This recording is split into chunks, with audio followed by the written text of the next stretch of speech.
once I learned to think in terms of frequencies and realized that I have, through my attention and my focus, the ability to enhance or diminish a frequency, is when I started to see my life shift 180 completely. So the first thing I want to point out is just like, I used to walk around life and truly not even be able to see all the amazing things in my life. But like, take a second and just look at how insane all of this is. It's insane. Like, I used to just move through life and just notice all of the things that were going wrong in my life, because I now believe, now that I know this and I understand it, in society there is a lot of information out there that's perpetuated, that's shared, that's whatever, that used to teach me to fear things or to be anxious or to think that I wasn't doing enough, that I wasn't enough, that I didn't have enough friends. And so I was only able to think in terms of noticing that information, that world. But as I started to learn to think in terms of frequencies and truly practice good feeling frequencies, I started to take my emotional state that was, let's say, there's an emotional scale of frequency. So you've got, on the higher level, you've got joy and enlightenment and happiness and gratitude and appreciation and all those good feelings.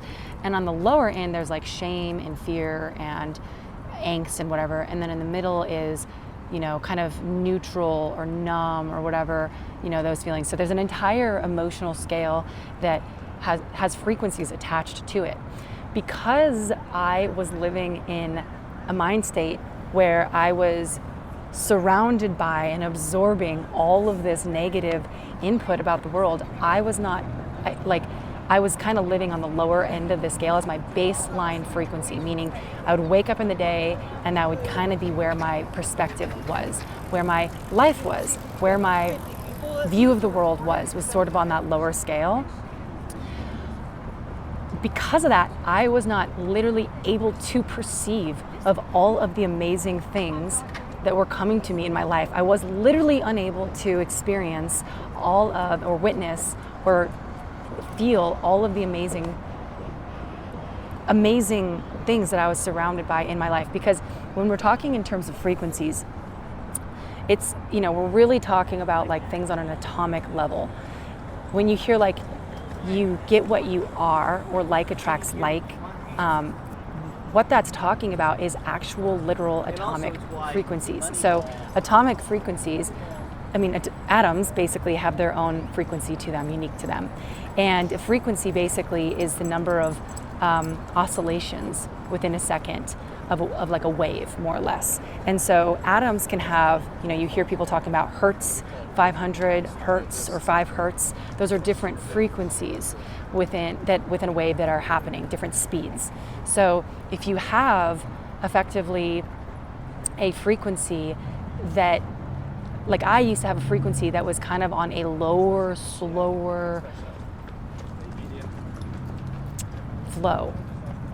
And you can feel that based off of how emotions feel. Like things that feel happy and joyful and excited feel happy and joyful, excited. You're like, you want to wake up, you want to go, you're like perky, you're like ready to move, you're ready to experience life, you're excited for the outcomes.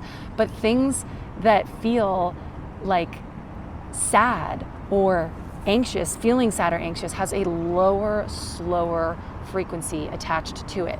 So because I had a baseline frequency equal to that low, slow kind of flow, I like that low, slow kind of flow, that was what I was noticing in my life. And I was literally unable to notice all of the amazing things around me. And what's so fascinating about that is that our reality, what they're finding in these consciousness researchers and speaking with all these consciousness researchers, like I recently interviewed Thomas Campbell, and I also recently interviewed Dean Radin. These are two like leading pioneers in the consciousness research world, understanding, what is our reality? How do we exist in our reality? It's so fascinating. And both of them talk about how it's our focused intention that affects our reality. Like, if you're curious about that from a quantum physics perspective, highly recommend that you watch those, because it's like really talking about this from a quantum physicist's perspective. I'll attach those below. But it's fascinating because everything in our realities is a direct result of a thought. And a thought is equal to a frequency. So like this entire city, the entire thing, some other human created. And before they created it, it was just a thought. And the thought had a particular emotion attached to it. It had an emotion that was on that scale. And there's likely different emotions. It's not like that simple, right? Where it's just like, oh, you have one thought, one emotion all day, every day, and that's it. No, but what they're finding in consciousness research is that our belief and our intentions are so impactful and powerful to what our life then yields us. And so for me, I used to, like I said, I used to live on that lower kind of like energy state, lower frequency state, because I was absorbing all of the information that is typical within our society today. What's typical in our society today is information about how things won't work. It's typical to hear how, like, what the problems are. You know, you'll go on social media and you'll see all of these posts about this is what's going on, and this is what's going to cause cancer, and this is why you're failing, and if you don't do this, you're going to die, and the world's going to fall apart because of AI, and like all these things. It's like, oh my God.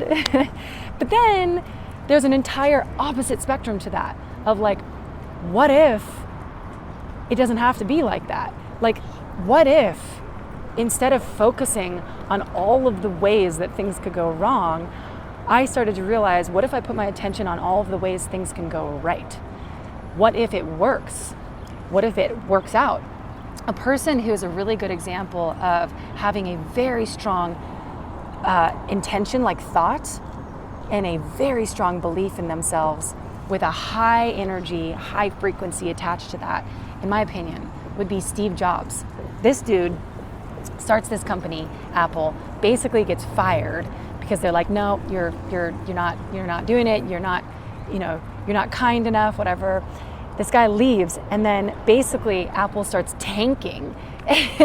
And they ask for him to come back, and he says, okay, if I come back, I want to be able to do it my way, because I know that this is what needs to happen for this company to do well, and I know I can change the world. He knew it. People who talk about working with Steve Jobs talk about how much conviction and belief he had in what he was doing, and that things would work out.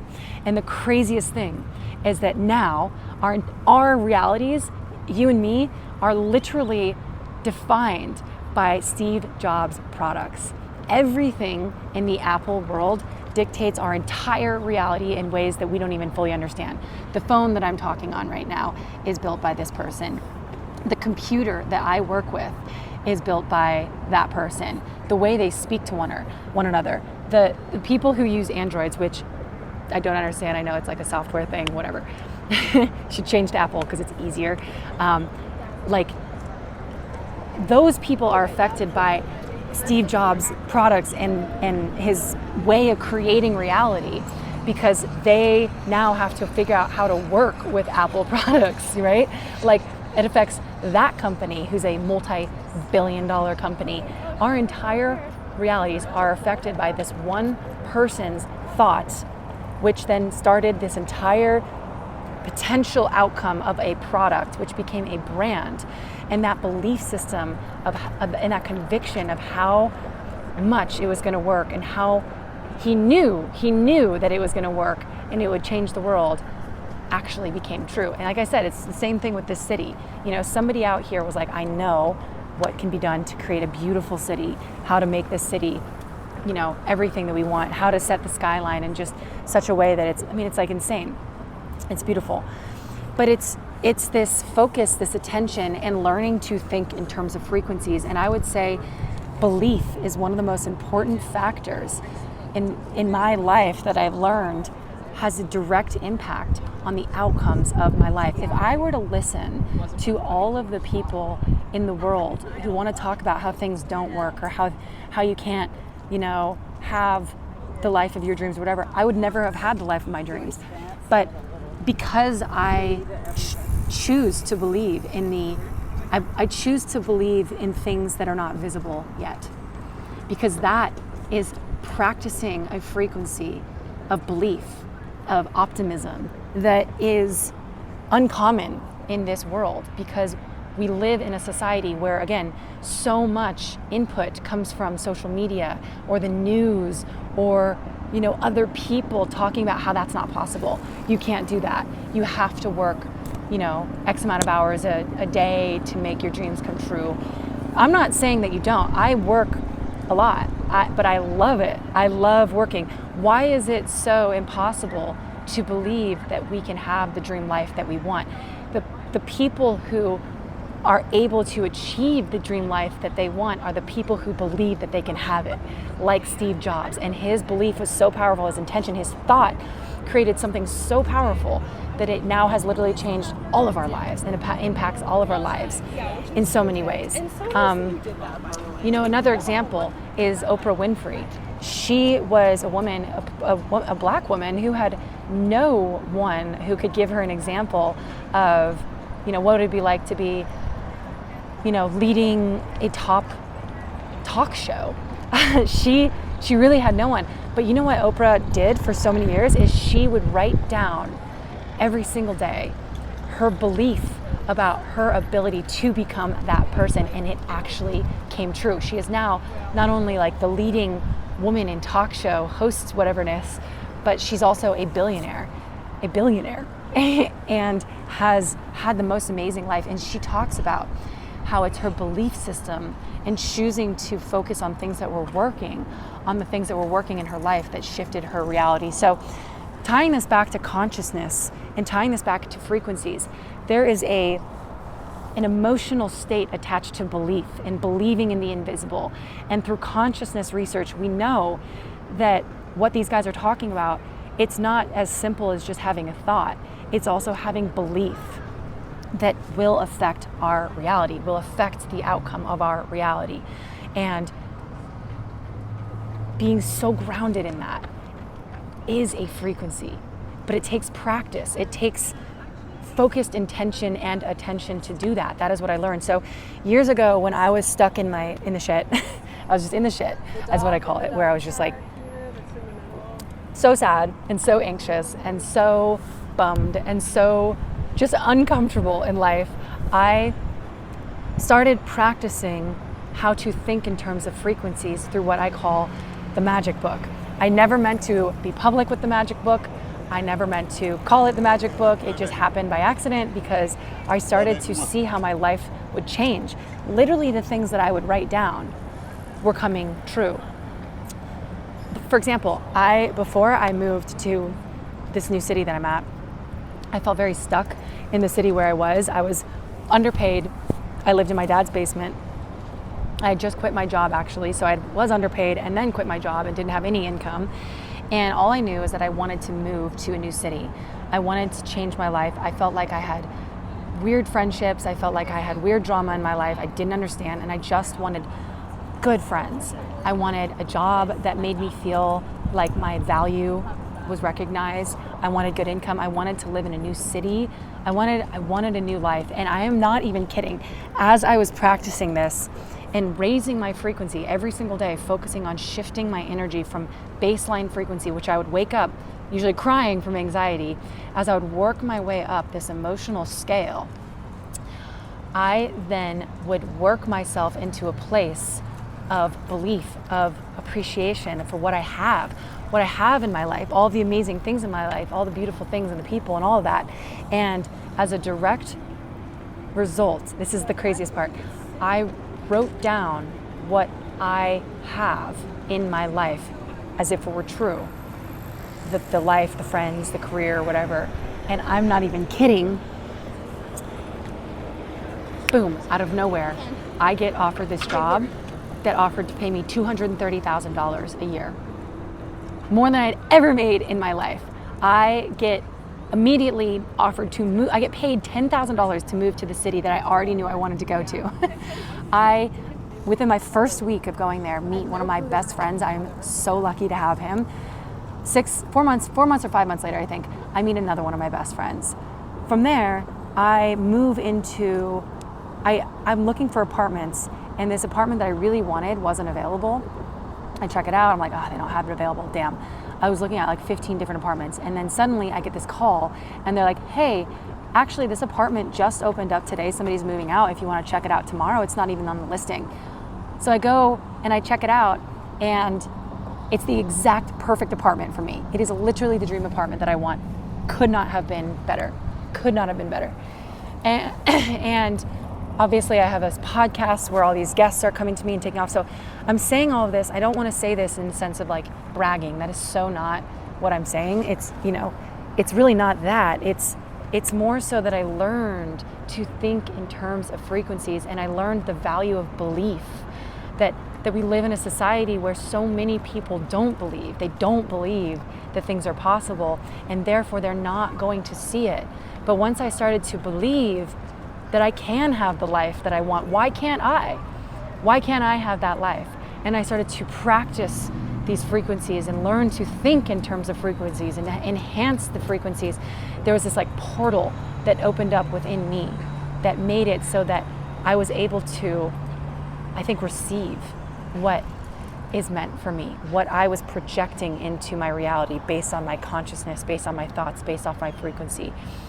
And it's belief, it's so much to do with belief and being very sensitive to being, to who I'm around and what I'm around, and just knowing that like literally this whole reality is created by somebody else, some other person who had thoughts about the ways that this could be done better, and then boom, it popped up. Like, it's the believers in our society who believe things are possible, who create things, who have the power to focus their intention, focus their thoughts, their energy, and then things pop up. So today I think I'm gonna go and walk around and just kind of experience this morning. It's absolutely a gorgeous, gorgeous day, and just appreciate all of the good things around me. I think that's the first element to just learning to raise one's frequency. And yeah, it's just being able to believe that things are possible and have that belief that has its own energy, its own frequency to it. So I hope this helps. I hope that you are having a good day, and I will see you on the next one. See you.